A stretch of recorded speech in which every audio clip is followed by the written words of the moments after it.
আল্লাহ পাক আজকে আপনাকে হয়তো 1 কোটি টাকা দিয়েছেন, কালকে আল্লাহ না করুক 1000 টাকার জন্য মানুষের কাছে হাত পাততে বাধ্য করতে পারেন আল্লাহ পাক। এমনও কিন্তু দিন আসতে পারে, দিন সবার সবসময় সমান থাকে না।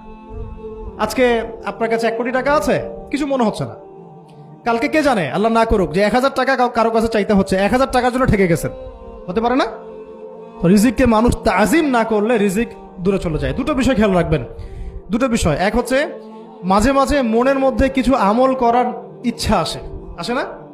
মনে হলো যে আচ্ছা একটু 10টা আয়াত পড়ি, মনে আসে না মাঝে মাঝে? এমন মনে হয় না?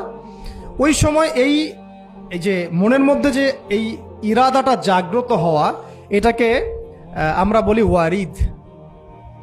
অন্য ভাষায় আপনি বলতে পারেন মেহমান। কি বলতে পারেন? এটা আল্লাহর পক্ষ থেকে আপনার কলবের মধ্যে মেহমান হিসেবে এসেছে। এখন আপনি যদি আমলটা করেন, সেই মেহমান বারবার আপনার কলবে আসবে।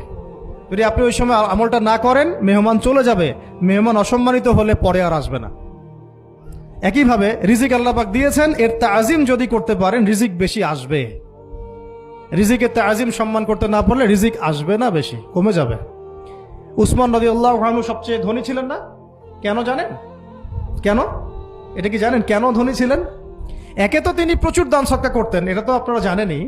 আরেকটা জিনিস অনেকে জানে না, তিনি উটের পিঠে বসেছিলেন, কিছু একটা খাচ্ছিলেন, এই 2-1 দানা পড়ে গেছে নিচে। উটের পিঠ থেকে নেমেছেন, নেমে সেই দানা উঠিয়েছেন, পরিষ্কার করেছেন, ধুয়েছেন, আবার খেয়েছেন।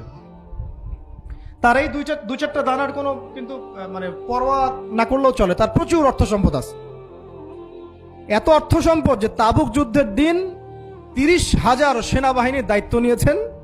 30,000 সেনাবাহিনীর দায়িত্ব নিয়েছেন। সেনাবাহিনী যাবে, থাকবে, খাবে, তাবু টাঙাবে, সব দায়িত্ব তার।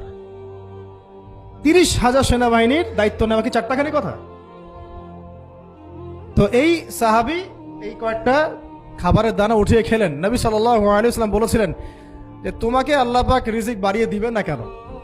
তুমি রিজিকের যে তাজিম, যে সম্মান তুমি করো, এর বদৌলতে আল্লাহ পাক তোমাকে বেহিসাব রিজিক দিবেন। দুইটা বিষয় খেয়াল রাখবো। আমলের মেহমান হৃদয়ের মধ্যে আসলে তাকে ফিরায় না দেওয়া, তাহলে সেই মেহমান কিন্তু আর আসবে না। মেহমানকে মূল্যায়ন করলে মেহমান বারবার আসবে ইনশাআল্লাহ। আর রিজিকের তাজিম না করলে রিজিক কিন্তু আপনার ঘরে বেশি বেশি আসবে না।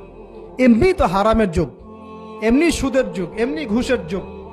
অলমোস্ট এভরি ফ্যামিলি সুদখোর এখন, অলমোস্ট এভরি ফ্যামিলি।